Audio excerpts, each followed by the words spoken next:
The Lazy Princess and the Test of Fate. Once upon a time, in the prosperous kingdom of Eldoria, there lived a princess named Isabella. She was known far and wide for her breathtaking beauty, but there was one thing that overshadowed her charm: her laziness. Unlike her parents, King Alistair and Queen Seraphina, who worked tirelessly for the kingdom, Isabella had no interest in anything that required effort. She spent her days lounging on velvet cushions, nibbling on delicacies, and sighing at the mere mention of responsibilities. Servants dressed her, fanned her when it was warm, and even fed her so she wouldn't have to lift a finger. The people of Eldoria loved their rulers, but often whispered about their princess. Some pitied her, thinking she had never been given a chance to prove herself, while others feared for the kingdom's future. One day, an old wise woman arrived at the castle. Her eyes were sharp, filled with knowledge of centuries past. She spoke in a voice that sent chills down the spines of those who heard her. "A great test is coming," she declared, "one that will determine the fate of Eldoria. Only someone with wisdom, courage, and perseverance can save this land." The king and queen exchanged worried glances, for they knew their daughter possessed none of these qualities. Before Isabella could protest, the wise woman raised her staff, and a golden light surrounded the princess. In an instant, she vanished. When Isabella opened her eyes, she was no longer in her grand chambers, but in the middle of a dense, eerie forest. The towering trees blocked most of the sunlight, casting strange shadows. The only sounds were the rustling of leaves and the occasional distant howl of a wolf. At first, she simply sat on a fallen log, expecting someone to come and rescue her. Hours passed, but no one came. Hunger gnawed at her stomach, and her silk gown became stained with dirt. She tried calling for help, but the forest swallowed her voice. For the first time in her life, she realized she was truly alone. By nightfall, she was shivering from the cold. She had never built a fire, never gathered food, never done anything on her own. But as darkness surrounded her, fear began to outweigh her laziness. She forced herself to move. After countless failed attempts, she managed to gather dry twigs and strike two rocks together until a small spark flickered to life. As the tiny flame grew into a steady fire, a sense of accomplishment warmed her heart. The next morning, she woke up sore and exhausted, but determined.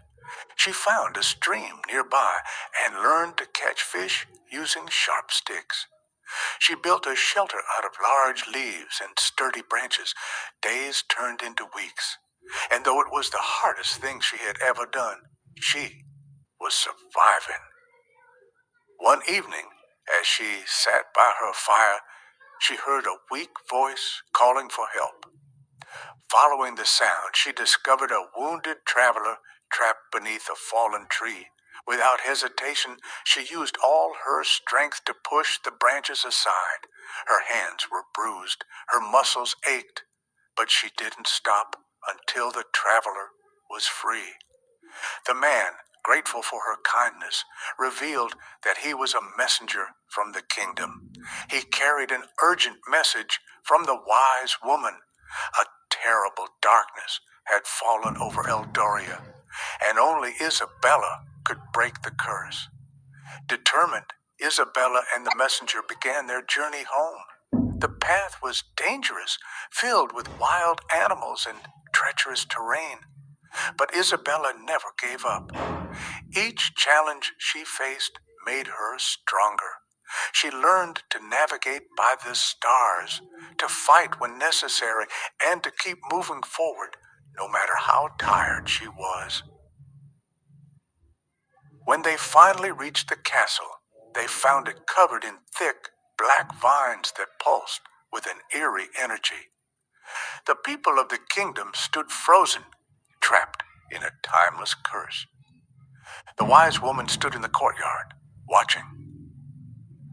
"You have changed, princess," she said with a knowing smile, "but your final test remains." The wise woman handed Isabella an enchanted sword, its blade glowing with a golden light. With a deep breath, Isabella stepped forward and struck at the dark vines. As the blade met the curse, a brilliant light exploded across the land. The vines withered, the people awoke, and the kingdom was restored.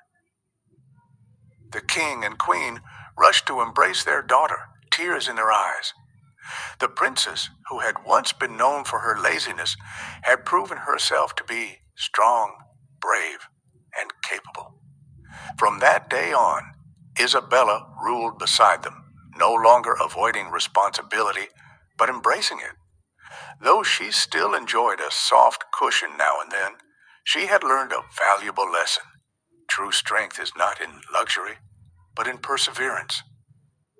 And so Eldoria flourished under the rule of the once lazy but now determined princess, who had finally discovered her true purpose. The princess lawyer. The secret case. In the grand kingdom of Veridale, where tradition ruled and royalty was bound by ancient customs, Princess Eleanor was a striking anomaly. Unlike other princesses, she had no interest in balls, jewelry, or courtly gossip. Instead, she was fascinated by justice. While others danced in grand halls, she buried herself in law books, mastering every clause and loophole. By the age of 25, Eleanor had done the unthinkable. She became the first royal lawyer in Veridale's history. Many opposed her, whispering that a princess had no place in courtrooms. But Eleanor was not easily swayed. She had a sharp mind, an unbreakable spirit, and a relentless pursuit of the truth. One evening, as Eleanor sat in her study, a royal messenger arrived with an urgent letter. It bore the king's seal. She unrolled the parchment and read, "Your presence is required at once. A case of utmost secrecy has arisen." Intrigued, Eleanor rushed to the royal courtroom. There, standing in shackles, was a man cloaked in mystery.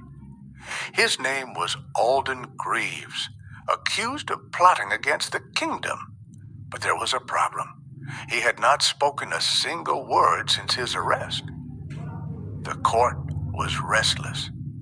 The prosecution claimed that Alden was a traitor, caught sneaking through the palace gates with forged documents. The punishment for treason was death.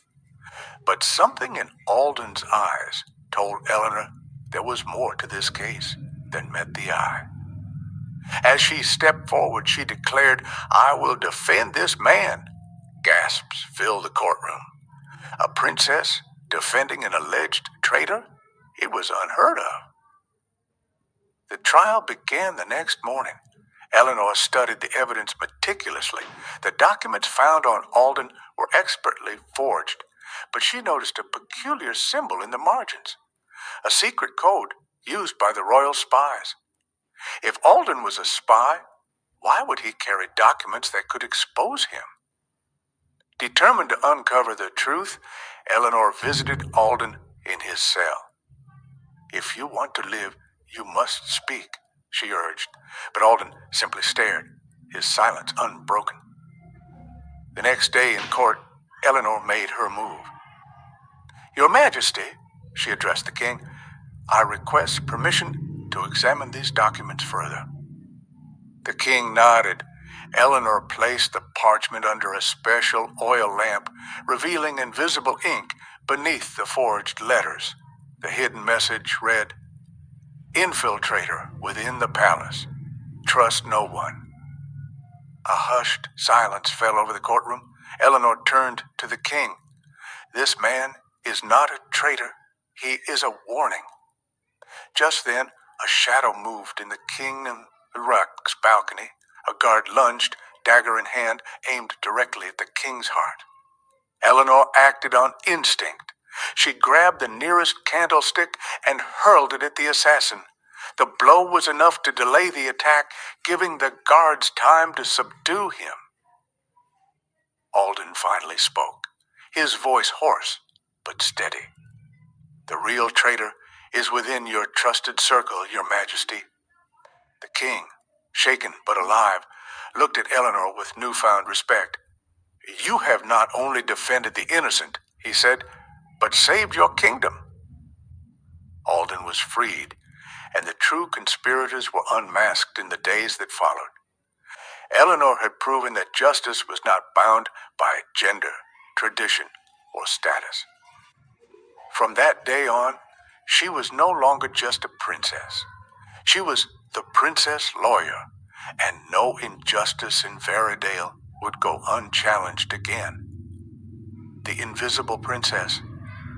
A long time ago in the grand kingdom of Elzoria, there was a palace unlike any other, built with golden towers that shone under the morning sun and surrounded by crystal clear lakes that reflected the vast sky. King Aldrich, the ruler of this land, was known for his wisdom and fairness. His people loved him, and his kingdom thrived in peace and prosperity. However, despite all his power and wealth, the king carried a deep sorrow in his heart. His only daughter, Princess Celine, was born invisible. So, from the moment of her birth, no one could see her. The midwives and healers were baffled. The court was in shock, and the queen, Isolde, wept in fear.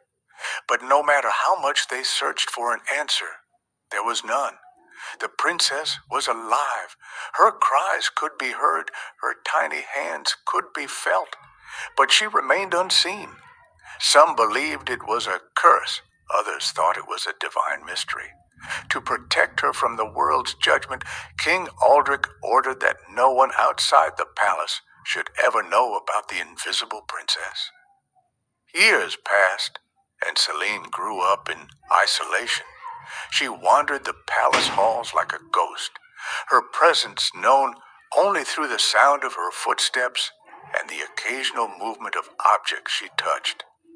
Servants avoided the eastern wing of the palace, fearing the unseen presence. The king and queen loved her dearly, but even they struggled with the reality of her existence. One day, as Selena sat alone in the grand royal library, she stumbled upon an old dust-covered book with a title that sent a chill down her spine. The Prophecy of the Unseen. As she turned its delicate pages, she found words that seemed to be written for her.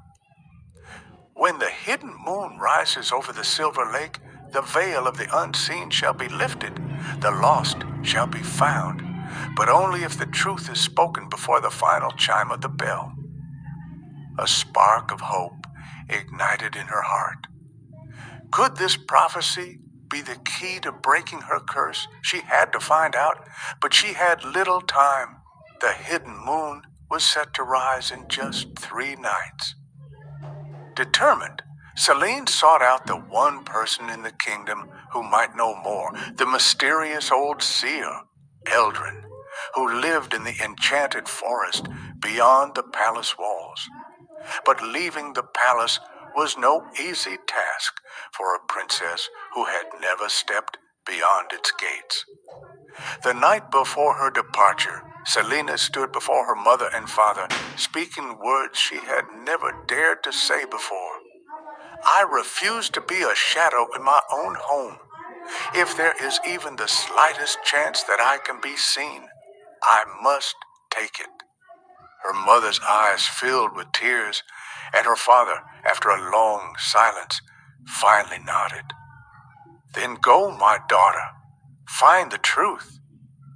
Dressed in a cloak that billowed like mist, Celine slipped away from the palace, unseen by the guards, and ventured into the vast forest. The journey was treacherous. twisting paths, whispering trees, and strange shadows that danced in the moonlight. But she pressed on, following the faint glow of the silver lake where Eldrin was said to dwell. At the heart of the forest, she found him, a man with eyes like molten gold, sitting by the shimmering waters. He did not flinch as she approached. Instead, he smiled. "I have been waiting for you, Princess Celine." She gasped. No one had ever called her by name without being told. "You can see me?" "Not with my eyes," he said, "but with my soul." Trembling, she told him of the prophecy. He listened patiently and then spoke the words that would change her life forever. "To break your curse, you must reveal yourself, not to those who cannot see, but to the one whose heart has always seen you." Celine was confused. "Who? My mother? My father?" Eldrin shook his head. "You already know the answer." A memory flashed in her mind, the gentle voice that had spoken to her since childhood, the hands that had guided her when she stumbled, the laughter that had filled her lonely days. It was him. She ran back to the palace, her heart racing. As the final night fell and the hidden moon began to rise, she stood before the one person who had never doubted her existence, her childhood friend, Elias, the stable boy who had been her only companion. Taking a deep breath, she whispered, "Elias, can you see me?" And for the first time, as the silver light of the moon bathed the palace grounds, he looked directly at her and said, "I have always seen you." A gust of wind rushed through the courtyard. The invisible veil that had hidden her for so long shattered like glass, and for the first time in her life, Celine saw her own reflection in Elias's tear-filled eyes. The curse was broken, and at last the world saw the princess who had been unseen for so long, the princess and the enchanted mirror. Once upon a time, in a faraway kingdom nestled between shimmering forests and sparkling rivers, there lived a kind and curious princess named Lila. Unlike other princesses, Lila did not spend her days in lavish gowns or grand feasts. She was known not only for her beauty, but also for her love of adventure, her compassionate heart, and her ability to understand and talk to animals. People whispered about her kindness, saying that she had the soul of a healer and the heart of a warrior. But there was one thing that fascinated Lila more than anything else, a mysterious, enchanted mirror that hung in the highest tower of the castle. The mirror was ancient, its golden frame carved with symbols of forgotten magic. It was said that whoever gazed into the mirror would see not just their reflection, but the truth of their heart. Many had tried to unlock its power, but none had succeeded. Some claimed it was cursed, others believed it held secrets from another realm. But Lila, ever curious, decided she would uncover its mystery. One misty morning, as the first rays of the sun peeked over the horizon, Lila climbed the winding spiral staircase leading to the tower. Her loyal fox companion, Ember, followed closely behind, his amber eyes gleaming with excitement. As they reached the top, a gust of wind howled through the broken windows, making the dust swirl in golden streaks of light. The mirror stood before her, covered in centuries of dust and cobwebs. She reached out and wiped its surface with her sleeve. The moment her fingers touched the glass, it trembled and shimmered with a soft, golden glow. Then, to her astonishment, the mirror spoke. "Princess Lila," it whispered in a voice like rustling leaves, "to unlock my power, you must prove your heart is pure. Bring me a token of selflessness from the heart of the enchanted forest." Lila's eyes widened with wonder. The enchanted forest was filled with magic and mystery, but it was also home to creatures both kind and dangerous. Without hesitation, she nodded. "I accept your challenge." Ember let out a small bark of approval, and together they set off on their journey. They crossed rushing rivers, climbed towering cliffs, and walked through fields of flowers that hummed with hidden magic. Along the way, they encountered a mischievous troll who demanded a toll to pass his bridge.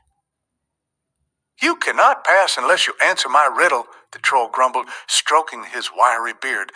"If you answer incorrectly, you shall be turned to stone." Lila took a deep breath. "Very well. Ask your riddle." The troll grinned, revealing crooked yellow teeth. "I have cities, but no houses, forests, but no trees, and rivers, but no water. What am I?" Lila frowned, deep in thought. Then a spark of realization lit up her eyes. "A map!" she exclaimed. The troll's grin faded, replaced by a look of astonishment. "Correct," he grumbled. "You may pass." With a victorious smile, Lila and Ember continued their journey.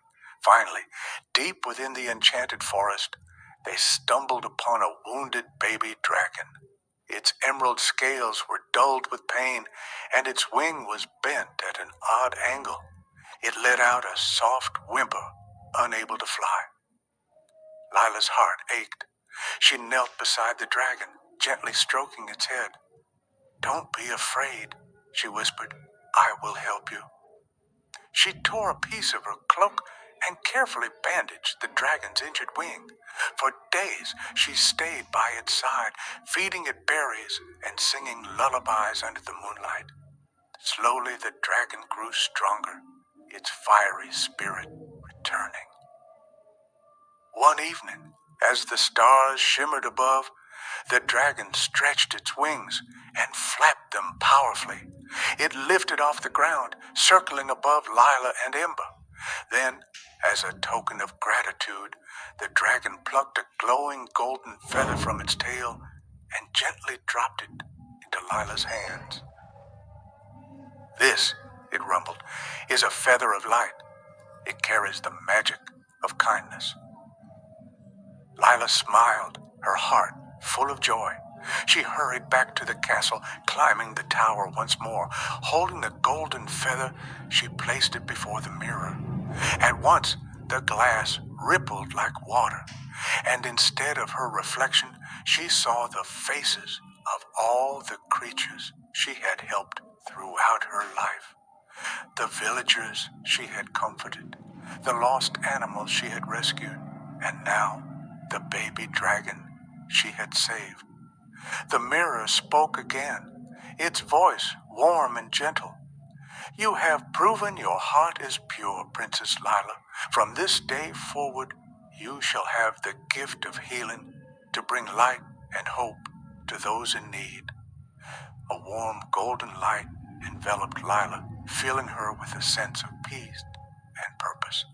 From that day on, she used her newfound gift to heal the sick, mend broken spirits, and protect her kingdom. She became known as the Princess of Light, a beacon of kindness and courage. Perhaps. And so Princess Lila lived happily ever after, with Ember by her side and the enchanted mirror as a reminder of her true heart, a heart filled with love, bravery, and selflessness. The legend of Ballerina, a tale of courage and destiny. Once upon a time in the faraway kingdom of Eldoria, there lived a princess named Ballerina. She was not like other princesses who spent their days in luxury, waiting for a prince to rescue them. No, Ballerina was different. She had the heart of an adventurer, the mind of a scholar, and the courage of a warrior. Her father, King Eldoran, loved her dearly, but he often worried about her fearless nature. A princess must be graceful and poised, he would say, but Ballerina longed for something more than royal balls and elegant gowns. She yearned for adventure, for the thrill of the unknown. One fateful evening, as she wandered through the castle library, she stumbled upon an old dusty book titled The Lost Treasure of Aradian. It spoke of a powerful relic hidden deep within the Forbidden Forest, a relic that granted unimaginable power to its bearer. Legends claimed that only the worthy could find it, and many had tried, but never returned. Intrigued, Ballerina knew she had to uncover the truth. She couldn't resist the call of adventure. That very night, under the cover of darkness, she packed her essentials, a dagger, a map, and a lantern, and slipped out of the castle. The Forbidden Forest was vast and mysterious. Tall trees loomed overhead, their twisted branches forming eerie shadows. The air was thick with whispers, as if the wind carried the voices of lost souls.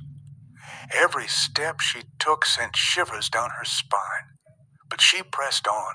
She was determined. As she ventured deeper, she encountered strange creatures, glowing fireflies that whispered secrets, mischievous shadowlings that giggled in the dark, and a wise old owl named Orion. "You seek the treasure of Aradian," Orion hooted.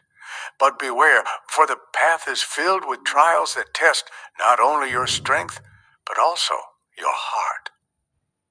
Ballerina nodded, ready for whatever lay ahead. The first trial came in the form of an endless maze. The walls shifted, trapping those who lacked patience. She closed her eyes and listened, really listened. The wind carried a soft melody, a song guiding her toward the right path. Step by step, she followed it and emerged victorious. The second trial was a bridge of illusions. As she stepped onto it, she saw visions, her greatest fears brought to life. The kingdom burning, her father disappointed, her people suffering. "It's not real," she whispered to herself, taking a deep breath.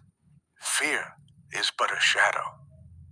With unwavering determination, she crossed the bridge, and the illusions vanished. Finally, she reached a grand temple hidden deep within the heart of the forest. Inside, a pedestal held a shimmering crystal, the relic of Aradian. But as she reached for it, a deep voice echoed through the chamber. "Are you worthy?" A guardian emerged, an ancient warrior made of stone. "I do not seek power for greed," Ballerina declared. "I seek it to protect my people, to bring peace and wisdom to my land." The guardian studied her for a moment before nodding. "Then you are worthy." The relic pulsed with light, and as she touched it, knowledge and power flowed through her veins, not of destruction, but of understanding and leadership. With the relic in hand, she returned to Eldoria.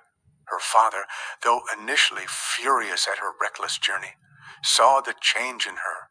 She was wiser, stronger, more prepared to lead. "Perhaps I was wrong to keep you caged," he admitted. Ballerina smiled. "A true ruler must understand the world beyond the castle walls, and I promise to be that ruler." Under her reign, Eldoria flourished. She used the relic's wisdom to bring prosperity, ensuring that no one in her kingdom suffered. She became known as Ballerina the Brave, a queen who led not with an iron fist, but with courage and compassion. And so, the princess who longed for adventure found it, not just in distant lands, but in the hearts of her people. Her story was told for generations, inspiring young girls to be fearless, to seek their own paths, and to never let the world define their limits. And thus, the legend of Ballerina lived on, forever etched in the stars. The Moon's Lost Princess, Once upon a time, in a realm beyond the reaches of Earth, there existed a luminous kingdom on the moon. This ethereal domain was home to a lone princess named Selene. She was not born there, nor did she choose to live on the barren celestial body, but fate had its own peculiar ways of weaving stories. Selene was the last of her lineage, a princess cast away by unseen forces, left to survive on the moon's surface, where silence reigned supreme and the cold was an eternal companion. Selene had once belonged to the kingdom of Solara, a land that flourished under the glow of a radiant sun. Her parents were rulers of a golden empire, their palace bathed in endless light. But darkness had crept into their paradise when an unforeseen war erupted, led by envious warlords who desired the power that Solara held. The war was swift, merciless, and devastating. Selene, barely a young girl at the time, had been sent away in a celestial vessel, programmed to take her far from the conflict. Instead of finding sanctuary on another land, she had ended up on the moon, her only company, the whispering winds and the shimmering craters. For years, she wandered alone, her feet touching the moon dust that sparkled like crushed diamonds. Hunger and thirst were foreign to her, for the moon had bestowed upon her a strange gift, a life that did not rely on the sustenance of food or water. But loneliness was a cruel master. She would sit for hours, gazing at the earth, the glowing blue orb that hung in the dark void like a forbidden fruit. It was a constant reminder of what she had lost, what she had been denied. At first, survival was difficult. The moon was not meant for human life, and though Selene had been blessed with an unnatural ability to exist there, the emotional toll weighed heavily on her. She created shelters from fallen meteorites, built structures from lunar rock, and spent endless nights carving stories into the dust, as if trying to remember a life that once was. She fashioned garments from the metallic threads of the spacecraft that had brought her there, the only remnant of her past. As time passed, she discovered secrets hidden within the moon. Caverns stretched beneath the surface, holding luminescent crystals that pulsed with an unseen energy. These crystals became her guiding lights, leading her into the depths of the moon, where she found traces of an ancient civilization. There were remnants of structures, inscriptions in a language she could not understand, and artifacts that hinted at beings who had once lived there. Among these ruins, she found solace, as if she was not entirely alone. Determined to make the best of her existence, she trained herself to communicate with the celestial energies around her. She learned to harness the glow of the moonstone crystals, using them to illuminate the endless darkness. She discovered ways to create warmth, to shape the environment around her into something more habitable. Slowly, her dwelling turned from a mere shelter into a palace of her own making. But the moon was not without its dangers. Strange shadows moved across the craters, whispers of beings that existed just beyond her sight. At times, she felt unseen eyes watching her, felt the tremors of something ancient stirring beneath the surface. One fateful night she encountered them, ethereal beings, neither fully corporeal nor entirely spirit. They were the remnants of the civilization that had once thrived there, their existence now tied to the essence of the moon itself. They called themselves the Lunaris, the keepers of forgotten knowledge. At first, they regarded her as an intruder, an outsider in their sacred domain. But Selena, with her unyielding spirit, proved herself to be more than just a visitor. She learned their ways, deciphered their language, and in time earned their trust. They taught her the ancient magic of the moon, how to weave illusions from stardust, how to summon the winds that whispered through the valleys of silence. They gifted her with knowledge that no human had ever possessed. With the Lunaress by her side, Celine no longer felt alone. She had become more than just a princess in exile. She was now the guardian of the moon. She watched over the celestial body, ensuring that the delicate balance of its energies remained undisturbed. She created a kingdom from the ruins, breathing life into what had once been forgotten. She built towers of shimmering silver, bridges of pure light, and halls where the echoes of time sang in harmony with the stars. Years passed, and legends of the Moon Princess spread across the cosmos. Some said she was a goddess. Others believed she was a lost queen waiting for her people to return. But Celine no longer yearned for the earth. She had found her purpose among the stars in the quiet glow of the moon. She was no longer a girl cast away. She was a ruler, a protector, a legend. And so, she remained, watching over the world below, a silent guardian in the night, her silver